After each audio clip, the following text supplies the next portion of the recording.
There'll be girls across the nation that'll eat this up. Babe, I know that it's just so. Love, love, love. Hey. Love, love.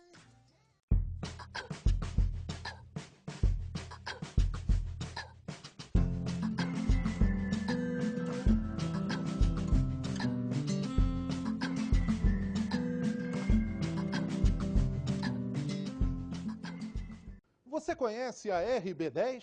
A RB10 é o seguro escolar que a sua escola, curso, faculdade, enfim, que a sua instituição de ensino precisa ter. Somos a única empresa especializada em seguro acidente escolar 24 horas em toda a região dos lagos. Um dos nossos principais diferenciais é o atendimento pessoal, dando maior qualidade no socorro aos nossos segurados. Com uma cobertura nacional para qualquer acidente, 24 horas por dia, 7 dias por semana. Participamos de reuniões de pais, dando toda a orientação sobre a utilização do seguro escolar. Além disso, oferecemos uma carteirinha personalizada da RB10 e da escola do seu filho, contendo todas as informações. O número 0800, que pode ser acessado, inclusive, de telefones celulares. D&D Despachante. Está precisando de ajuda com licenciamento, transferência, emplacamento, segunda via do certificado do veículo, regulamentação de veículos em geral? A D&D Despachante, equipe altamente qualificada, onde a documentação do seu veículo é tratada com seriedade e profissionalismo. D&D Despachante, em parceria com a Alta Escola do Cabral. D&D Despachante, Rua Juscelino Kubitschek, número 1, Jardim Esperança, Cabo Frio. Telefone 22 2629 9930 ou 99875 3703. ID 35 asterisco 139 asterisco 1407. D&D Despachante.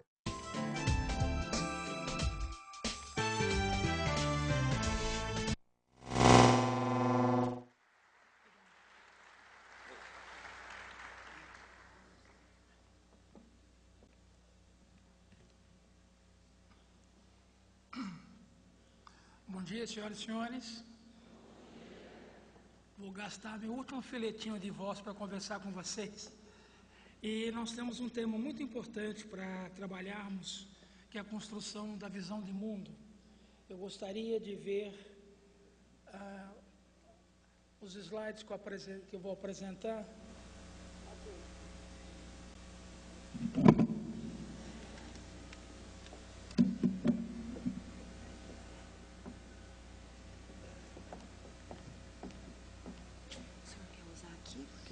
Não, a apresentação aqui. Pode ser aqui então. Quer usar esse? Não, talvez aqui seja melhor. Ligar. Tratante e retroceder. Lá para a tabela.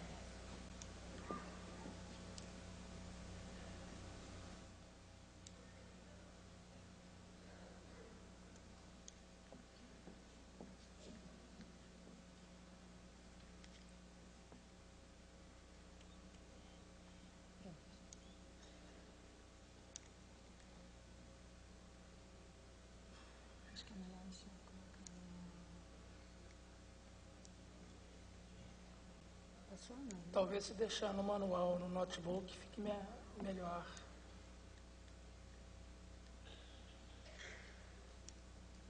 Não está ligado, mas não está passando. Não está passando. Passa no manual. Atenção, cabine, não está passando. Acho que essa aqui é a primeira foto? Não, é só texto.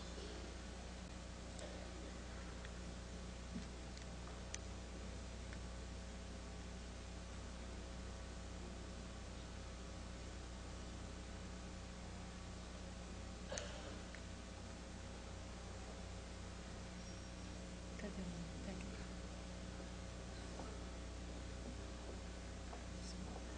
Essa na apresentação, mas é só nas telas. Aqui não passa, é só lá nas telas. Tá passando. Então já tem que ir para frente para poder ter o controle da... Tá passando a apresentação? Eu vou colocar aqui também. Coloca o retorno dele.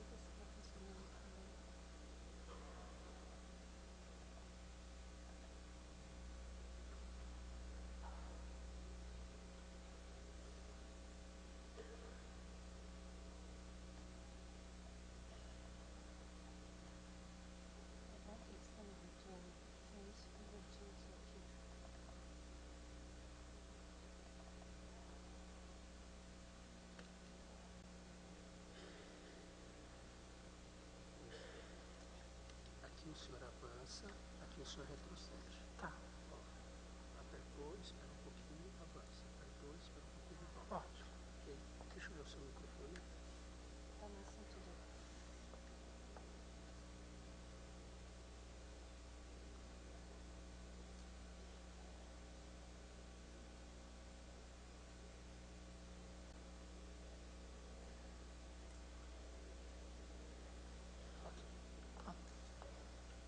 À vontade. Acreditem, isto não foi ensaiado, tá? Mas é o exemplo de uma coisa que eu vou falar. Eu pertenço a uma geração que tem um sistema de construção da sua visão de mundo que é totalmente diferente da construção da visão de mundo de uma criança que nasceu nesta década ou neste século, né? Eu tenho chips mais antigos, eles têm chips muito mais novos, muito mais rápidos, né?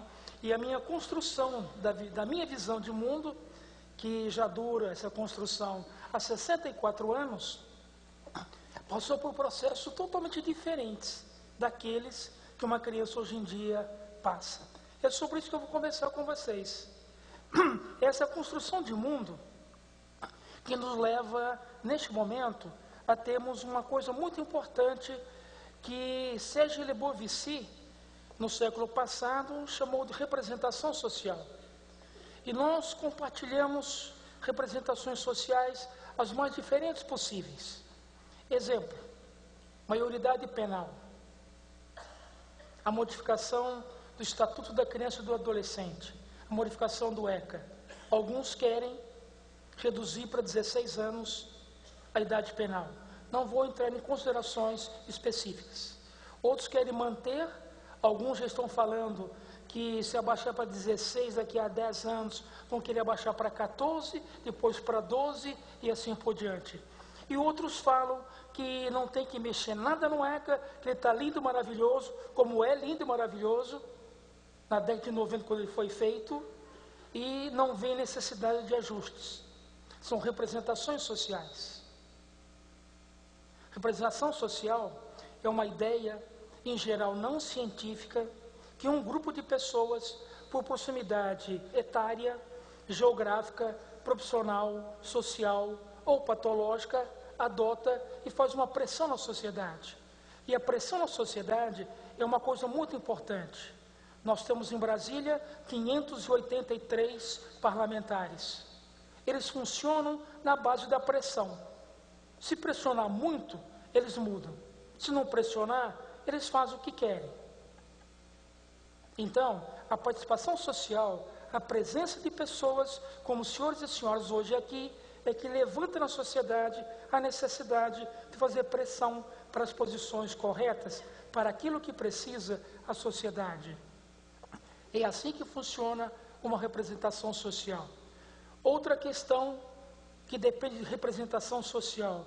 Acompanhamos com muita ênfase no Brasil todo e tive a oportunidade no Paraná, em Curitiba, de alguns debates, algumas discussões muito produtivas com o poder público, com a promotoria pública, com a Universidade Federal do Paraná, sobre as questões ligadas à maconha. Vamos descriminalizá-la ou não? Vai ser liberada ou não? Tudo isso está dentro de uma coisa chamada representação social. E é essa representação social que vai fazendo pressão numa criança que nasce. Desde o começo da sua vida, ela começa a ter pressões, né, para o consumismo, para uma vida afetiva, para uma vida escolar, para uma vida social, e ao final ela vai virar uma adolescente. E essa adolescência, com suas dificuldades normais e esperadas pela própria idade, é que vai fazê-la mais na frente ser um cidadão com poder de voto, com poder de decisão e poder de escolha daqueles que vão nos dirigir, ou pelo menos que vão escolher o asilo em que um dia eu vou morar. Isso também é uma representação. Então, uma brincadeira que nós especialistas em adolescência falamos, né, é que temos que cuidar muito bem dos nossos filhos, né, porque eles é que vão escolher o nosso asilo, né. Eu tenho duas filhas, Lala e Lili, agora 5 e 6 anos, né, que já brincam com essa ideia, né. E é uma representação social. Então é sobre isso que eu quero falar com os senhores. Eu vou começar pelo final. Em geral, ao final da palestra, ao final de um livro, ao final de uma dissertação de mestrado ou tese de doutorado, é que você tem as referências. Mas eu vou começar dizendo as referências que eu vou trabalhar para conversar com vocês. Quando se fala em construção da visão de mundo na criança, né, uma primeira figura importante é Piaget. Eu descobri um livro dele, que foi publicado em 1947, quer dizer, não é novo, é uma leitura muito complexa. Ele organizou o livro, que é o fruto de um trabalho de pesquisa com 12 pessoas, e esse livro chama-se A Representação do Mundo na Criança. Não é uma leitura fácil, é muito complexa. Esse livro não é fácil de ser encontrado, embora tenhamos uma edição de 2005, né, por uma editora muito pequena aqui no Brasil. Depois, um autor que me interessa muito é Lev Vygotsky, que tem um livro muito importante chamado A Formação Social da Mente, onde ele fala uma criança quando nasce, as influências que vai recebendo, né, da sociedade, da família, da escola, sobretudo, e assim por diante. E depois, um gaúcho, Pedrinho Guareschi, Jeanne Mary Spink, Jodelet e o Lebovici, que eu já citei, que trabalharam um tema chamado representação social. São autores importantes, facilmente acessíveis no Brasil e que trabalham essa questão importante que no momento atual do Brasil, com tantas complicações com relação à vida política, à vida econômica, né, e sobre representações, se vai ter impeachment ou não, se vai ter processo ou não e outras coisas mais. É um tema muito atual e isso está na base da construção da vida social de uma criança. Vou me deter muito num trabalho nosso, publicado em livro. Esse livro tem na biblioteca da Universidade Federal do Paraná, que é um trabalho sobre o mundo mágico das histórias infantis, contos de fadas, desenhos animados e a sugestão dos efeitos prazerosos de drogas no abuso de drogas na fantasia infantil e adolescentes. Esse livro, nesse capítulo, nós trabalhamos como que o tema droga, que é tão importante, ele passa ou perpassa alguns textos, né, num outro contexto. Se estamos aqui num congresso do amor exigente, preocupados com a questão da prevenção e o tratamento do abuso de drogas, nós temos que pensar que falamos tantas coisas sobre drogas, coisas que não são didáticas, não são corretas, coisas que são perniciosas, coisas que são muito uma divulgação da droga do que um discurso da prevenção pela educação. Então, na visão de mundo de uma criança, em algum momento a questão droga vai ser introduzida. E a pergunta é, qual será a qualidade desse discurso sobre drogas na vida de uma criança? E sabemos que nem sempre é a mais adequada. Ela, por vezes, ela é muito rançosa, muito preconceituosa, muito punitiva. E não é essa a ideia da prevenção. A prevenção é levar, através do conhecimento científico, a que ela tenha uma representação das realidades e que possa optar pela realidade correta, que para a sociedade é a mais adequada. Vou falar alguns momentos sobre isso. Depois, eu quero chamar a atenção para um autor inglês, psicanalista, pediatra, que é Donald Winnicott. Winnicott, o seu grande trabalho, são mais ou menos 15, 16 livros, ele fala sobre brincar. Qual a importância do brincar para uma criança? E qual a importância do brincar numa criança que vive num país onde nós não temos creche para elas? E muitas vezes o lugar de se cuidar uma criança é o meio da rua. E que representação social faz uma criança que brinca, tem sua afetividade, sua sexualidade e sua marginalidade estimulada pela convivência no meio da rua? Então, a visão de mundo de uma criança, ela também é construída quando uma criança pega um pedaço de pau, um cabo de vassoura, põe no meio das pernas e vai, vamos cavalinho, upa, upa, upa. Esse brincar com um pedaço de pau faz parte da construção da realidade social de uma criança. E eu faço isso em casa, com o papai, com a mamãe, no sofá da sala, eu faço isso na escola, na creche, ou alguns não têm essa possibilidade. Então vai ser um outro cavalinho, uma outra representação. Vai ser com outro grupo de amigos, com uma outra representação e uma outra conduta social. Depois eu quero chamar a atenção, não muito, para Althusser, que antes das preocupações com a visão da construção de mundo da criança, Althusser, na década de 60 do século passado, trabalhou os aparelhos ideológicos do Estado. E onde ele fala que o Estado, de maneira geral, pela sua polícia, pela sua religião, pelo seu político, pela sua escola e por suas legislações, todas elas, nos leva a ter uma representação que é o do domínio de um poder que nem sempre é o representado pela maioria da vontade da população, mas é um poder implantado pela força.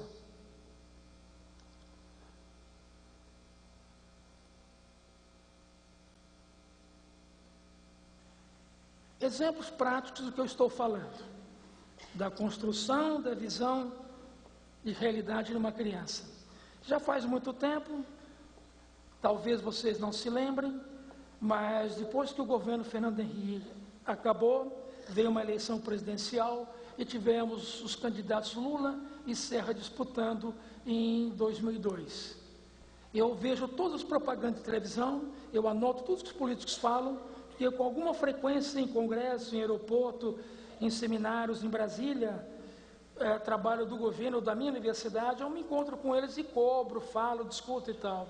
E me chamou muita atenção um dado.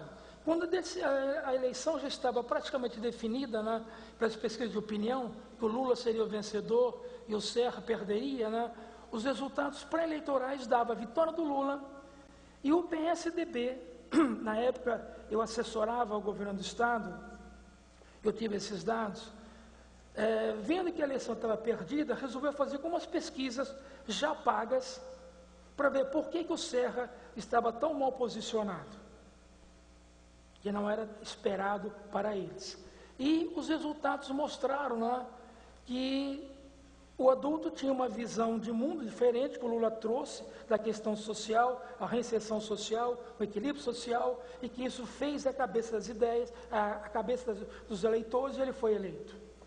Mas então eles perguntaram para as crianças, né, o que elas achavam do Serra. E o resultado foi impressionante e inesperado.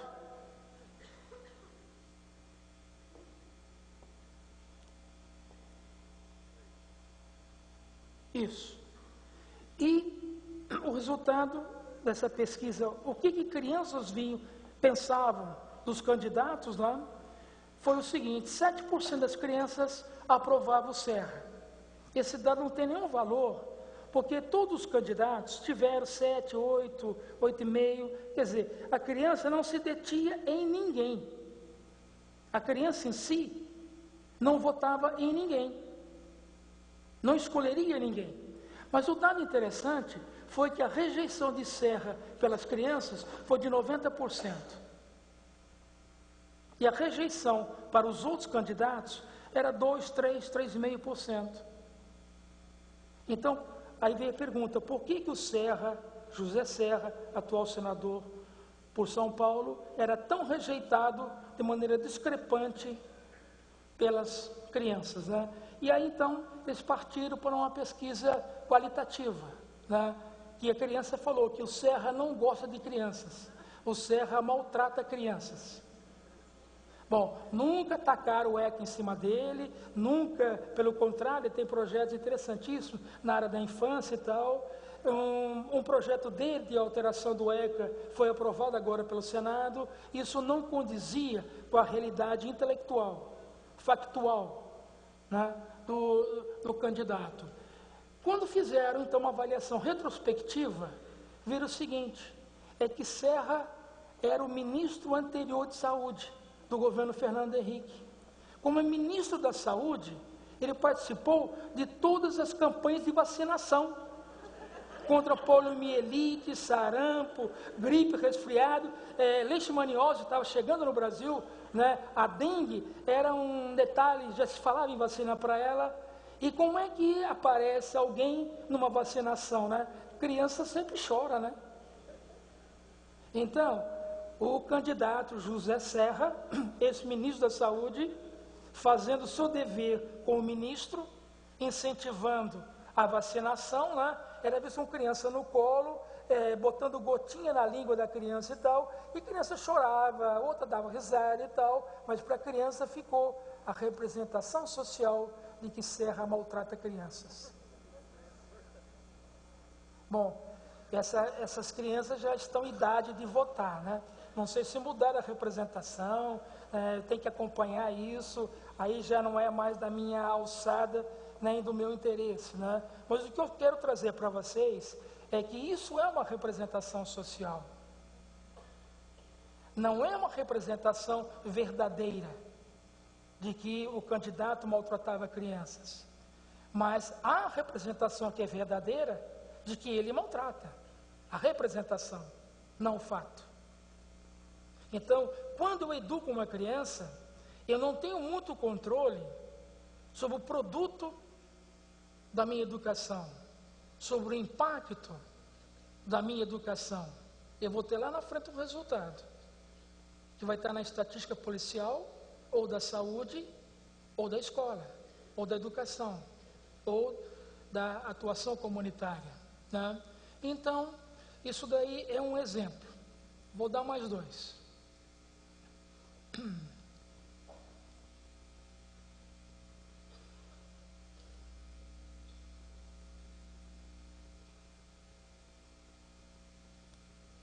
Isso aqui é desse ano. Uma professora num colégio privado, de ótima qualidade, religioso, estava trabalhando com crianças de 3 e 4 anos, né, a noção de cachorro. Numa certa idade, para criança, tudo que voa é piu-piu. O que anda com 4 patas é uau-uau. Você é uma vaca, um cachorro, uma cabrita, andou com 4 patas é uau-uau, né? Até descobri que tem o uau-uau, tem o mumu, a vaca e tal, e assim por diante, né? A professora está fazendo um trabalho muito bom com as crianças e elas tinham que descrever o cachorro seu, da família, de vizinho, desenhar o cachorro a que tinham acesso, conhecimento, imitar o cachorro, como é que o cachorro anda, como é que o cachorro faz e tal. E estava indo tudo bem, né? E no final lá, como é o seu cachorro agora? Aquele que tem mais proximidade com você. Qual o último cachorro que você brincou com ele, tocou no colo e tal, e coisa assim por diante, né? E aí foi cada pessoa com seu cachorro, né? E a Lalá, naquela coisa toda, na vez dela, falou: o meu cachorro é cor-de-rosa. Todas as crianças riram. Porque a não ser alguns, né? Eu fui perguntar para um veterinário, eles falaram: olha, cachorro cor-de-rosa não existe, mas tem madame que pega o Lulu Maltese, um cachorro caríssimo, pequenininho, né? E pinta ele de roxo, amarelo, cor-de-rosa, mas não é a cor do cachorro, ele é pintado, tingido e faz mal para ele. Não se deve fazer. E ela lá falando que o cachorro dela era cor-de-rosa e tal, e a professora falou que não, e os colegas falaram que não tem cachorro dessa cor, né? E aí, a Lalá, então, na representação de cachorro dela, falou: meu cachorro é cor-de-rosa. É que vocês nunca viram o pinto dele e a língua dele. Lalá, você sabe quem que eu estou falando, né? Lalá, mais uma vez, tinha razão na vida dela, aos 3 anos e meio para 4 anos. Né? A representação que ela tem do cachorro dela, né? Eu não sei porque que passou o pênis lá, mas na hora que ela deve ter visto isso, tem 2 fêmeas na casa desse cachorro, devia estar no cio, e o cachorro estava excitado, ela viu um pênis, né, cor-de-rosa. Mas a língua do cachorro, ela brinca muito com ele, ele lambe a cara dela toda, ela adora, faz festa com ele, puxa a língua dele, ele gosta dela, não reage e tal. Isso é uma representação social de cachorro, né? Isso daí levou que ela lá ficasse marcada na escola, né, como a menina do cachorro cor-de-rosa. A professora sabiamente entendeu o que estava acontecendo, discutiu com a turma, aceitou que o cor-de-rosa faz parte das cores de um cachorro, e tem cachorro que é branco, mas não é preto. Agora, cor-de-rosa, todos os cachorros têm essa cor. Nenhum escapa. Então, do todo para o particular, né, a menina tinha razão na representação dela. Então, quando eu falo que nós temos adolescentes que merecem um tratamento mais restritivo por uma legislação, não é uma representação, é uma particularidade de um todo, e tem aquele representante que é minoria. Quando eu falo que a questão da maconha tem algumas particularidades que devem ser melhor pensadas, seja o uso terapêutico, o uso industrial ou o uso recreativo, tem algumas questões que a discussão da maconha não trouxe à baila ainda, porque as representações estão incompletas. Continuando nisso daqui, claro que ela lá é das figuras mais populares na escola dela, né, por essas tiradas. Uma coisa importante quando falamos da vida educacional de uma criança, são dois conceitos da linguística, né? Um chama-se atenção dirigida e o outro chama-se leitura preferencial. Atenção dirigida é aquilo que me chama a atenção, me causa um impacto, desvia o meu tempo de outras ocupações e eu me dedico àquilo. A leitura preferencial é aquilo que, entre as atenções, podem ser várias, dirigidas que eu tenho, me leva a uma busca mais intensa, uma preferência maior. Isso daqui eu vou observar no discurso sobre droga, por exemplo. Isso aqui é o começo do capítulo que eu citei para vocês, né? E aconteceu com 860 e poucos professores que encaminharam para a universidade essa questão, né? O aluno chegou ao professor e falou: professor, quem colocou cocaína no espinafre do papai? O professor foi pego de surpresa, não sabia nem o que responder e tal, né? Achou estranha a pergunta e o aluno completou: professor, tem sim. Perguntei ao meu pai e ele não soube responder. Mandou perguntar para você, professor. Quem é que botou cocaína no espinafre do papai?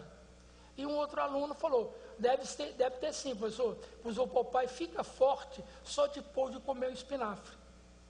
Isso não é verdade? Eu adoro desenho animado.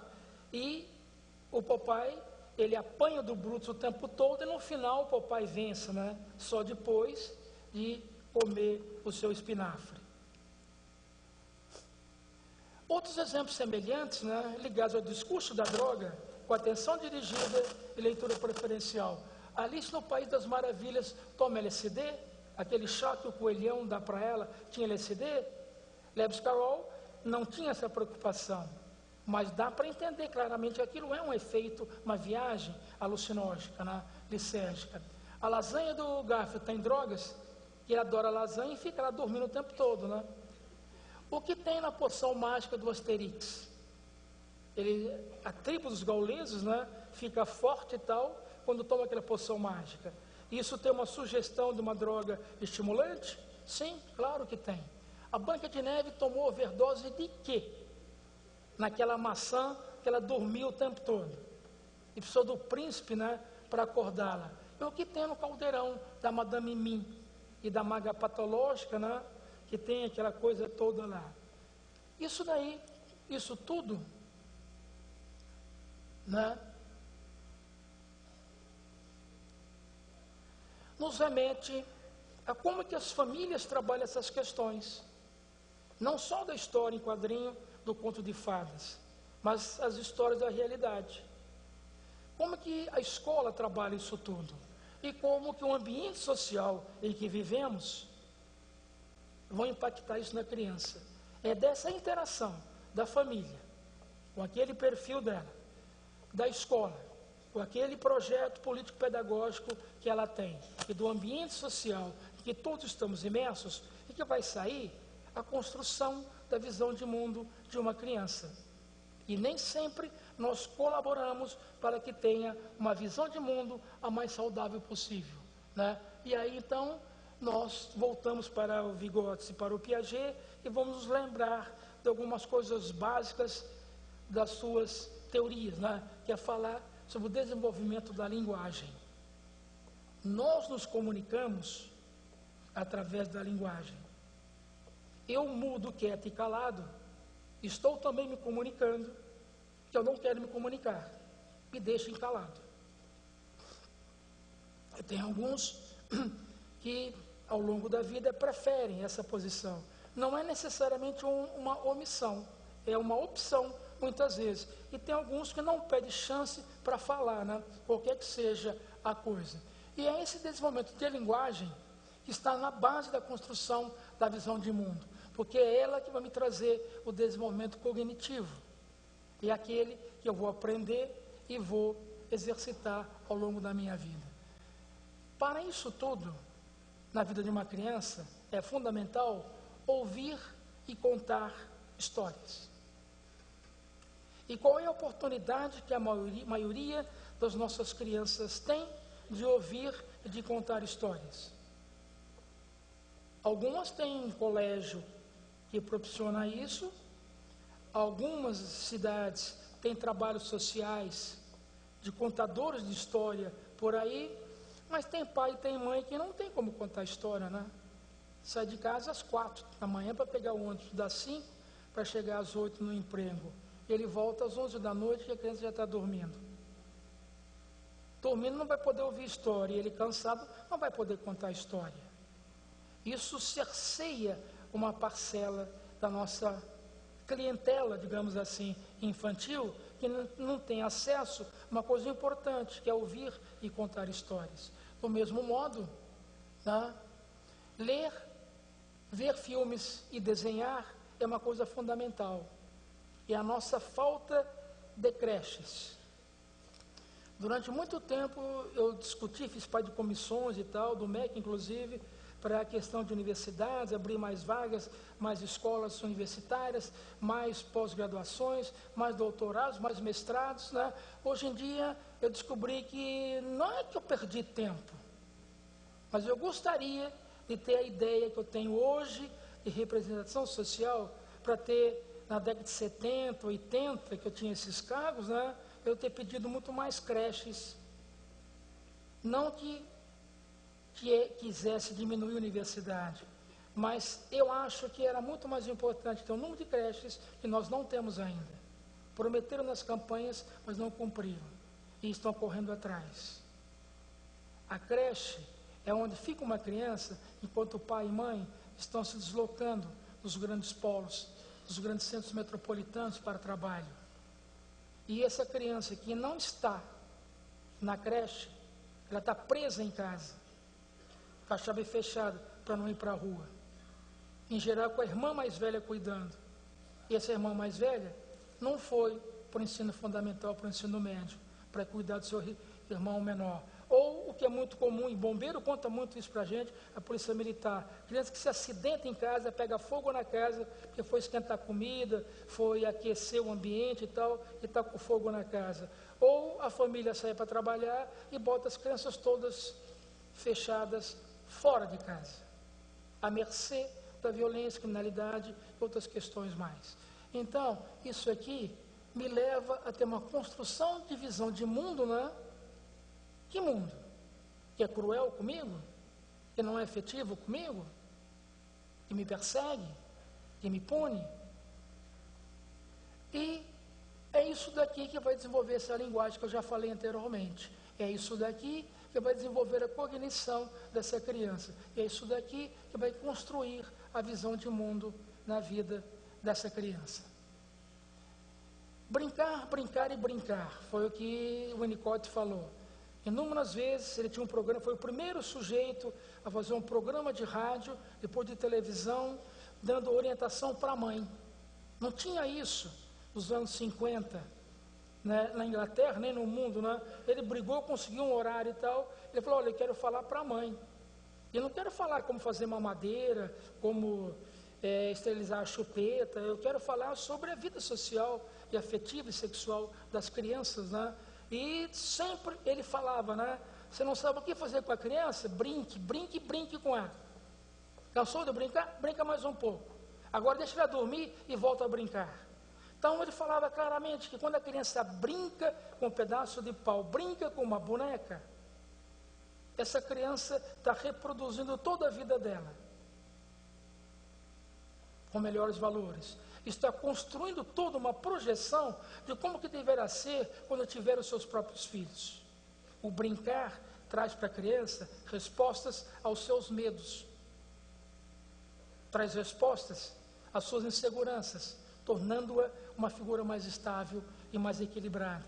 E esse brincar vai me trazer uma maturação cerebral, psíquica, afetiva, social e motora. Tudo isso daqui está dentro do que chamamos capacidade de representação.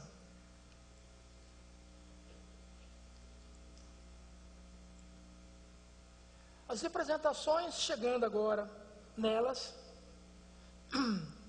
eu vou usar algumas frases de Wittgenstein, um filósofo linguista alemão, que tem muito a ver com o momento atual no Brasil, pelo que falamos e escutamos na televisão, na mídia, né, nas redes sociais. As representações não testemunham o mundo, elas são o próprio mundo. Os limites do meu mundo são os limites da minha linguagem. Eu adoro esta frase. Se você me perguntar como é o mundo, o que eu vou falar para você desse meu mundo tem que estar dentro da minha linguagem. Eu não posso descrever o mundo com palavras que eu não conheço, com sentidos que eu não tenho dentro de mim, no meu ego. Então, se minha linguagem é pobre, acreditem, o meu mundo é mais pobre ainda. Se eu não tenho palavra para descrever, eu fico limitado no meu espaço social, no meu espaço político. A outra frase do Wittgenstein, né? Os limites do meu pensamento são os limites da minha linguagem. Então, a linguagem que eu boto para fora e que você escuta é o que está dentro do meu pensamento. Então, se eu penso drogas, se eu penso sexo, se eu penso mandioca, é que isso está no meu pensamento, né? Aí, mandiocai-vos uns aos outros, né? Digamos assim. Isso mostra uma representação social. Isso mostra uma limitação para o exercício de algumas atividades e de alguns poderes. Então, a representação de mundo que alguém tem está claramente explicitado nas suas palavras. Aquilo é o pensamento da pessoa, aquilo está dentro dela, né? Quando enfatizamos a interação familiar, o papel da família na educação de alguém, nós estamos nos referindo à possibilidade de ter representações sociais que trazem afeto, segurança, carinho, o cuidado, o acolhimento. Isso fica claro nas palavras de alguém. Muitas pessoas implicam, né, com psiquiatra, psicólogo e tal. Aí o pessoal só fala, né? Mas o que a gente trabalha é com a palavra que a pessoa tem para falar para mim. E essa palavra é a representação do que ela tem ou não tem dentro da mente dela.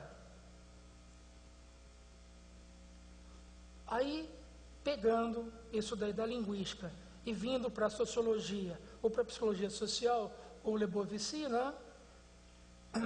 Que ele fala que a representação social é o conjunto de crenças, conhecimentos e opiniões produzidas e compartilhadas por um grupo de pessoas. Então, um grupo de pessoas numa penitenciária. Era para ter 100 vagas, tem 500 presos. Um grupo de pessoas no hospital psiquiátrico, ou numa fila do SUS, ou outras coisas mais, a representação dela, né, não pode ser a mais saudável, né? Representação é um sistema de normas e valores que orientam o comportamento de algumas pessoas de forma ética ou não. Quando eu venho para algum evento como esse, eu faço um trabalho que eu gosto muito, que eu já sou obrigado a fazer, né? Eu vejo mais ainda as redes sociais e vejo mais ainda jornais televisivos, jornais impressos e tal. E a semana passada, antes de eu vir para cá, nós tivemos mais dois linchamentos no Brasil. Acompanharam isso? O que é um linchamento? Alguém cometeu lá um crime, roubou uma padaria e uma merceariazinha, né? Foi amarrado num poste e foi linchado. Qual é a representação que eu tenho aí? Eu tenho uma linguagem da violência. A violência daquele marginal que roubou. É uma violência, sim. Está no Código Penal. Aí tem uma outra violência que algumas pessoas criaram um sistema de normas e valores que orienta o comportamento de poder linchar de forma ética ou não quem agrediu a minha comunidade. Isso não está na lei. Tinham que pegar a pessoa, prendê-la, detê-la, chamar a polícia, levar para a polícia e tal, e falou, aplique-se o Código Penal. Mas não. Algumas pessoas se acham no direito de exercer a sua própria lei, fazer a sua própria lei. Isso não é correto. Isso não é justiça. Ontem foi com aquele, amanhã com esse daqui, amanhã com ele, pode ser comigo. Então, na representação social, eu tenho a visão de mundo. Qual é a visão de mundo desse que roubou? Está tudo liberado. A impunidade existe. Não vai chegar em mim. Eu vou roubar. Qual é a representação social e a visão de mundo dos linchadores? Está tudo liberado. Se ele pode roubar, eu posso matar. Se ele pode fazer uma coisa errada, eu posso punir a coisa errada. Já que ninguém pune, eu vou punir. Então, estamos vivendo um momento, né, de justiceiros à solta.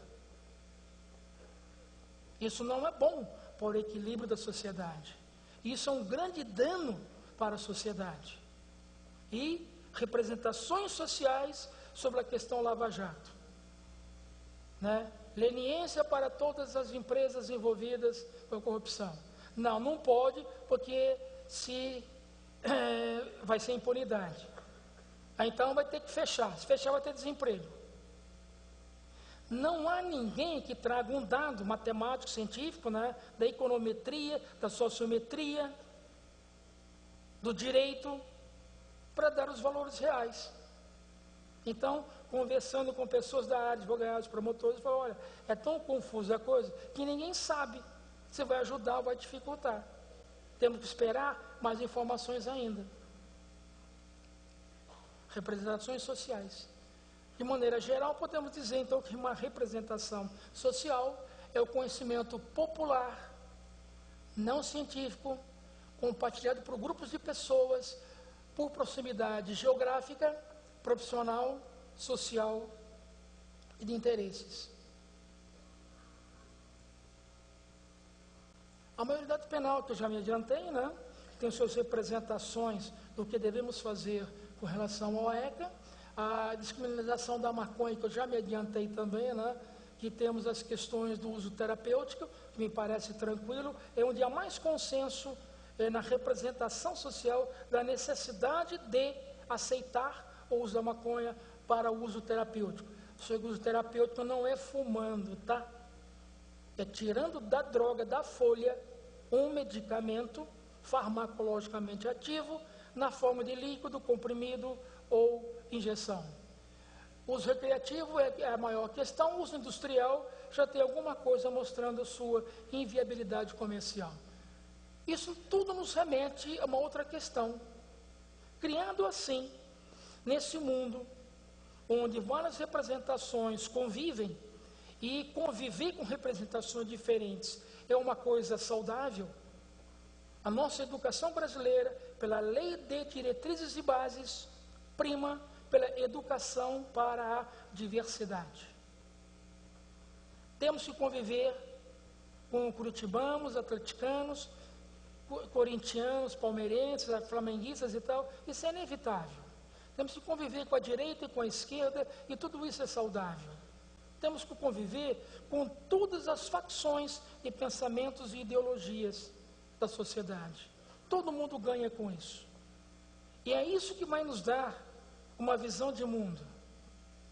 E é isso que vai ajudar a estruturar e dar dinâmica na minha personalidade. Convivo com pessoas, tenho funcionários e chefes, que alguns são mal educados, outros muito educados, né? São personalidades diferentes. Você arranja um jeito de conviver com elas, né? Porque sempre tem a esperança que se aposente logo também, né? Então isso não chega a preocupar muito, né? Então é isso que está na base da visão de mundo, né? É essa visão da estrutura e da dinâmica de uma personalidade.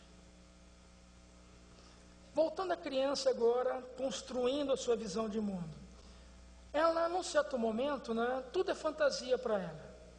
Ela não tem a menor noção de realidade.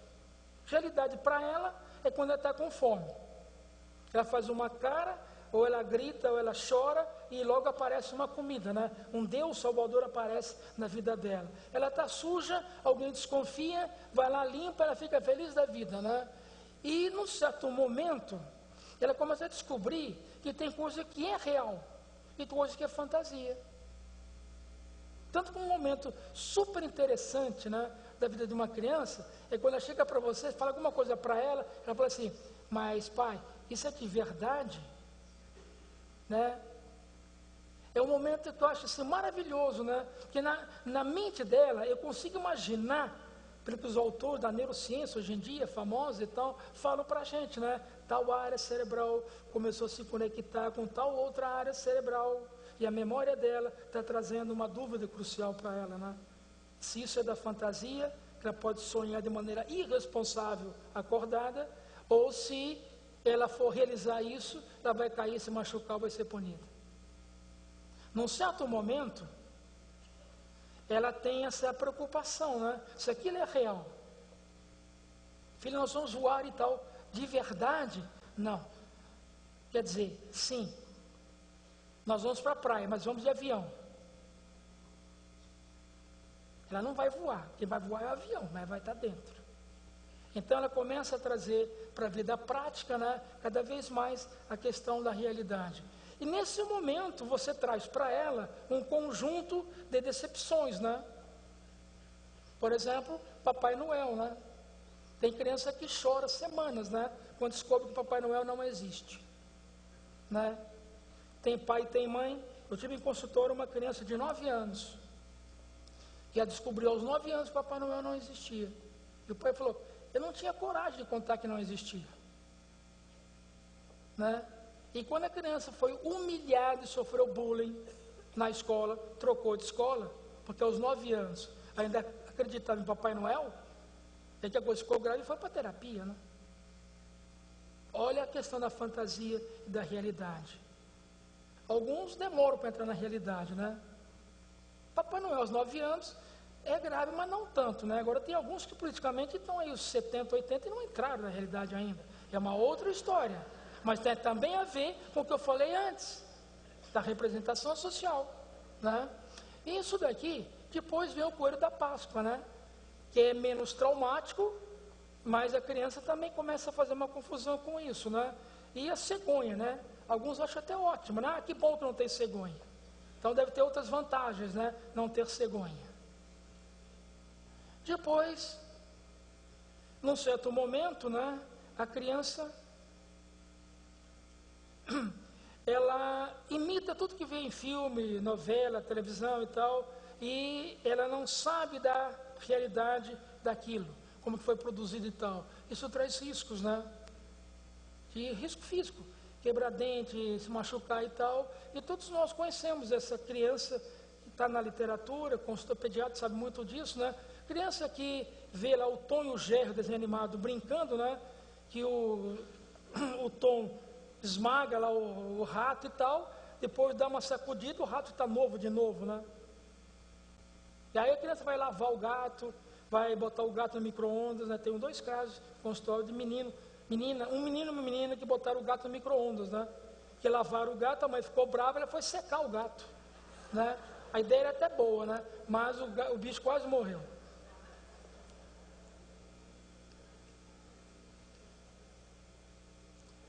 Isso aqui é importante na visão de mundo de uma criança, né?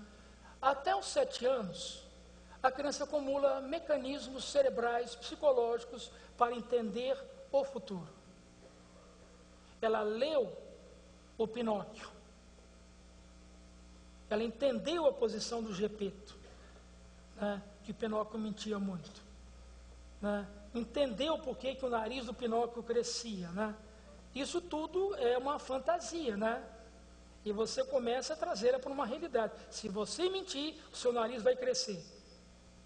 E tem criança que vem conversar com o pai e com a mãe, já vem pegando o nariz, né?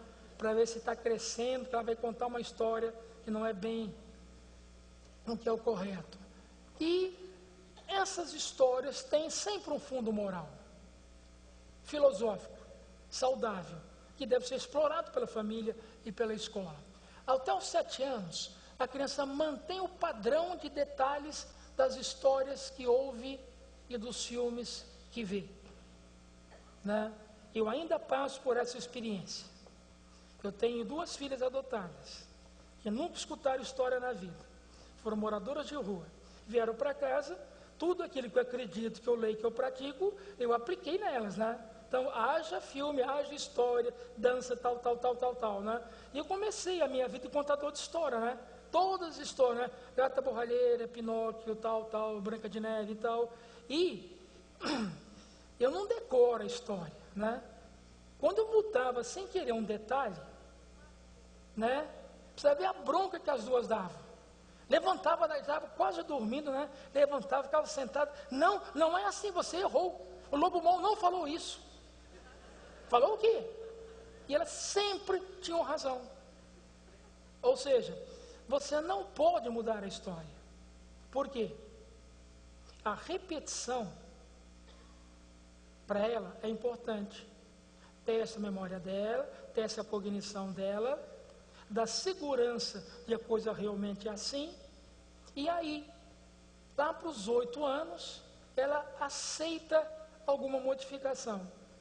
Ou ela propõe alguma modificação.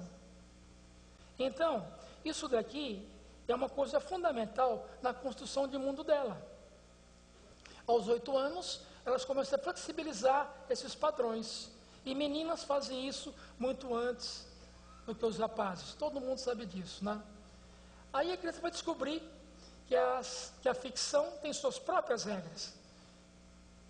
Que a realidade também tem suas próprias regras. Ela começa a transitar bem entre a ficção e a realidade.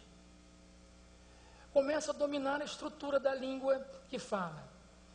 E elabora agora o seu próprio discurso, com que ela vai conseguir descrever o que está na mente dela, no pensamento dela, e assim por diante. E tem mais capacidade em avaliar o mundo que a cerca.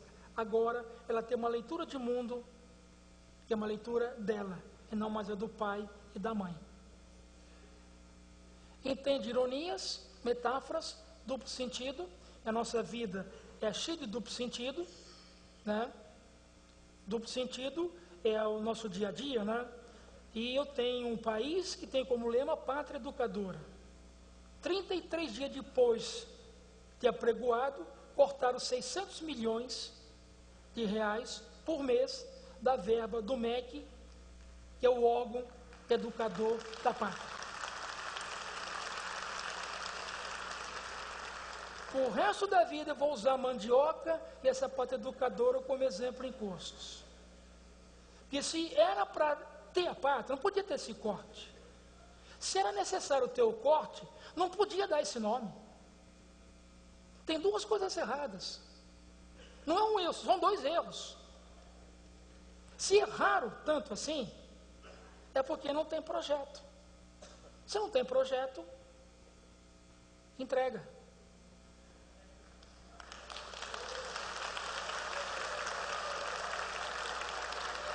Nesse momento, a criança ela tem um dado muito importante, que ela não ri mais de coisas muito infantis, né? Para ela rir, tem que ser alguma coisa mais elaborada. E podemos acrescentar, e pode acrescentar o seu próprio discurso, né? Nas histórias infantis que conhece. Fatos, para encerrar. Não tem cocaína no espinafre do papai, tá? Que fique claro isso. Uma vez saiu no Jornal do Interior que eu falei que tinha cocaína. Não, essa é a pergunta que o menino fez, que ninguém sabia responder. Escrevi um livro com um capítulo só sobre isso. O Popeye foi escrito em 1929, traduzido ao português em 1936. Nessa época, a cocaína não era problema social. A cocaína não estava ligada a problema de criminalidade que temos hoje. Era uma outra questão, né? Então, o autor não tinha essa preocupação. Popeye fica forte quando come espinafre. Isso é verdade. Quem come espinafre não fica mais forte. Alguns pais, querendo fazer o filho comer verdura, né? Que é necessário tal. Minhas filhas não gostam muito. Você tem que ter todo um trabalho com isso, né? Mas comer espinafre não deixa ninguém mais forte, tá? Não minta para os seus filhos. Arranja outra desculpa, menos essa. E cocaína não era problema nessa época, né? É uma história com fundo moral. O Popeye mostra o que na história dele? Não desista, vá até o final. Em toda a história do Popeye, o vencedor é o Popeye. Apanha a história toda. Eu comprei todos os possíveis, né? Livrinhos, revistas do Popeye. São Paulo tem lugares maravilhosos para isso, né? E nenhum ele perde, e nenhum empata. Então isso mostra para a criança, né? Você vai sofrer na vida, você vai apanhar muito, literal e metaforicamente, mas não desiste que você vence. Essa é a ideia do papai e é saudável, né? Lute sempre, né? E defenda o mais fraco. Quem é que o papai defende? Primeiro, a Olivia Palito, né? Que é a namorada dele, né? Então, é uma história de respeito à mulher, né? Eu não faço essa leitura que não é bem da minha área, né? Mas eu vejo lá, para as feministas, né, uma coisa interessante, né? A Olivia é submissa? Tem toda aquela questão, né? Mas ela tem um defensor, né? Que está ligado nas questões de gênero e defende o sexo dela. E o outro é o Dudu, que é um amigo dele que também apanha do Brutus e tal. Então, você tem a questão do gênero e você tem a questão da amizade. Atenção dirigida. Quem tem uma personalidade frágil, mal formada, uma visão de mundo limitada, mal construída, pode ser um cara que vê maldade em tudo, ou vê sexo em tudo, ou vê drogas em tudo, ou é uma pessoa ingênua, que a atenção dela não está dirigida para nada. Ela passa pelo mundo em branco, né? E não é nem a Carolina, do Chico Buarque, vendo o mundo da janela, né? A leitura preferencial, para ficar claro, né?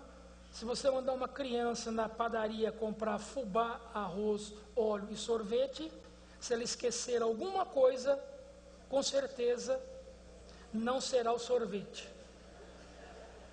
Vale também para chocolate, bala, bombom, iogurte, tá? Tudo isso, né? E questão de drogas também, né? A questão droga, ela é muito enfatizada no discurso da prevenção. E devia ser o contrário. A prevenção boa não se fala em droga, se fala em ser humano.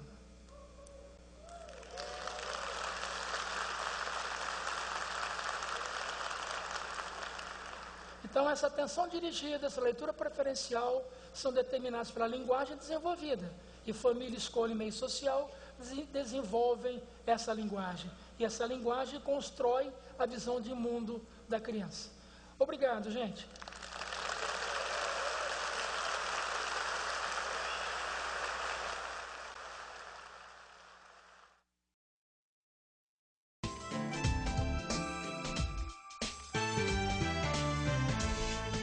Você conhece a RB10?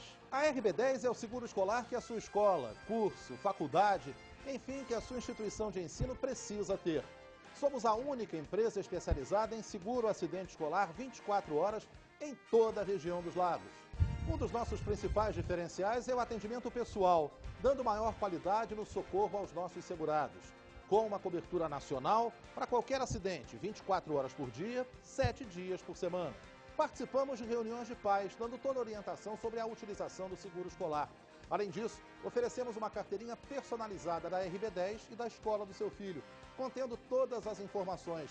O número 0800, que pode ser acessado inclusive de telefones celulares. D&D Despachante. Está precisando de ajuda com licenciamento, transferência, emplacamento, segunda via do certificado do veículo, regulamentação de veículos em geral? A D&D Despachante, equipe altamente qualificada, onde a documentação do seu veículo é tratada com seriedade e profissionalismo. D&D Despachante, em parceria com a Alta Escola do Cabral. D&D Despachante, Rua Juscelino Kubitschek, número 1, Jardim Esperança, Cabo Frio. Telefone 22 2629 9930 ou 998753703 ID 35*139*1407. D&D Despachante.